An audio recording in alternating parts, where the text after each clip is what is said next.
जोहार के सनम को तो सनम को सगुन दाराम पे तेहना यूट्यूब वीडियो रे तो तेहना वीडियो रे अब बो नेला जे रिएक्शन वीडियो बो नेला जहां रिएक्शन दो अब ओ टीवी रे बो नेल दाड़ा पूरा वीडियो दो तो तेहना वीडियो रे आपे को सगुन दाराम पे इनगे यूट्यूब चैनल ते जहां दो अब बो नेल दाड़ा एचएन सानताड़ी तो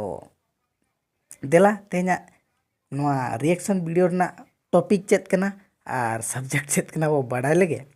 तो नोआ ना इदियाते वो रोपड़ा तो नोडेना खबर दो नोआ के जे चिकेन खाइले अजोना रोगो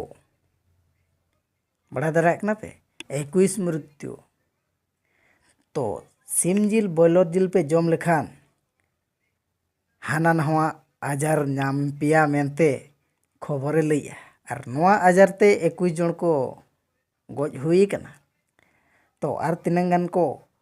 बेमार रे को निध हॉस्पिटल रे को मेना को गया ओना इदिया तो हाँ बो बड़ाया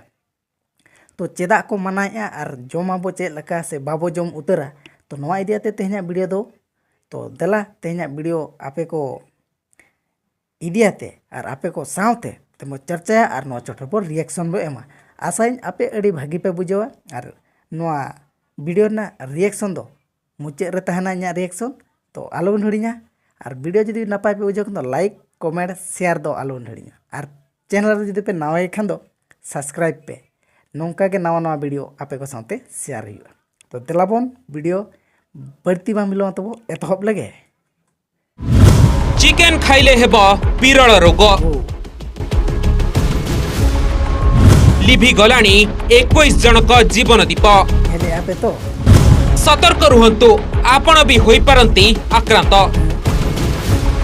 दर्शक बंधु आपण चिकेन खाउछंती कि तेबे बे सतर्क हेबार समय आछि कारण एहाकु खाइबा द्वारा विरल रोग जीबीएस बा गुइलेन बारे सिंड्रोम हेबार संभावना बढ़ी जाउछि जहा एबे स्वास्थ्य विशेषज्ञ चिंता बढ़ाई दैछि। ओहो हो रे जीबीएस एक विरल जीवाणु जनित ऑटो इम्यून रोग बोली जना पड़िछि एजे एहा द्वारा 267 जन आक्रांत होइतिबा बेले 20 जन रोगी को वेंटिलेटर रे रखा जाइछि आ 21 जन रोगी को जीवन जाइछि।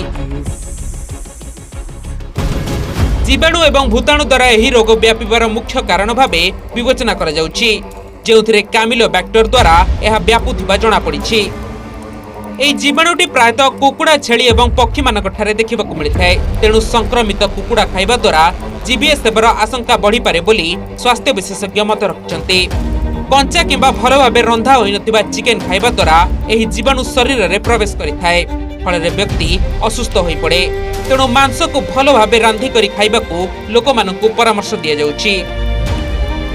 सेहीपरि भाबे अशोधित खाद्य जल भल भाबे फुटा जाई नथिबा क्षीर किंबा कंचा क्षीर सेवन द्वारा मध्य एही भाइरस शरीर को आसीथाय तेणु क्षीर और पानी को भल भाबे फुटाई पीबाकू परामर्श दिया जाउछि।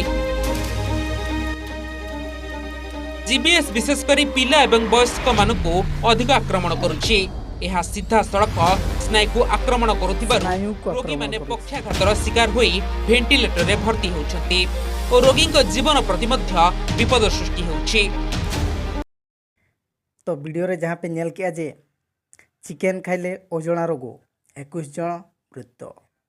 तो नोआ इदियाते आपया मने रे चेत विचार हजू कना कमेंट बॉक्स रे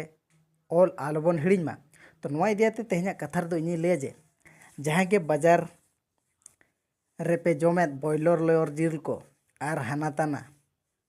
तो नोआ जम खन दो फाराक तावन पे चेदा से ओंडे चेद लका को बनाव का आर चेद लकान सिम को गोज का को चेद लकान बॉयलर को गोज का को आपे दो ना बापे बड़ाय का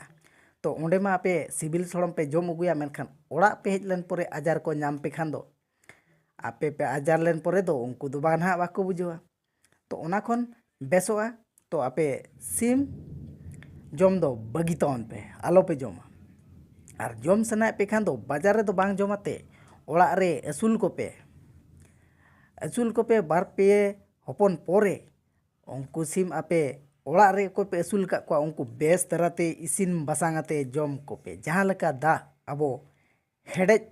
आते वो न्यूइया तो तेहना वीडियो रे ना समाचार इदियाते तो नोआ गे खबर लई हुयुक कना जे बाजार रे जहाँ बॉयलर जिल नामोग कान नोआ जम खन पचरे तहन पे और ओड़ा रेगे बेसते इसिन बसांग ते जम पे ओड़ा रेन सिम कोगे चेदा से नोआ सिम दो नोआ आजार दो चेक लेकारे हॉर्मो रे हिजुग कना जे जहाँ बेरल बेरल जिल जोमाते को जोमे दो ओना इदियाते हॉर्मो रे मिद धाव बोलो लेन परे दो ओना दो ऑटोमेटिक पासनाव चलाक कना हनी ठेन हनी खन नई ठेन नई खन हनी ठेन तो ओना इदियाते संतो रे तहन पे भागी रे पे तहना तो आसाई नोआ वीडियो आपे नेल हुयाते बेस पे बुझाव का और बेस पे बुझाव कान दो आपे रेन जोटाव को ठेन शेयर तवन पे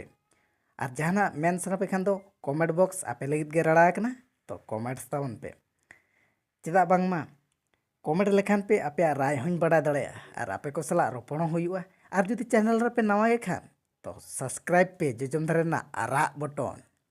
तो नेपेलाबो आर मिट्टे नौकाना नवा वीडियो रे मा तबे तेन दो मुचाद किया जोहार गे।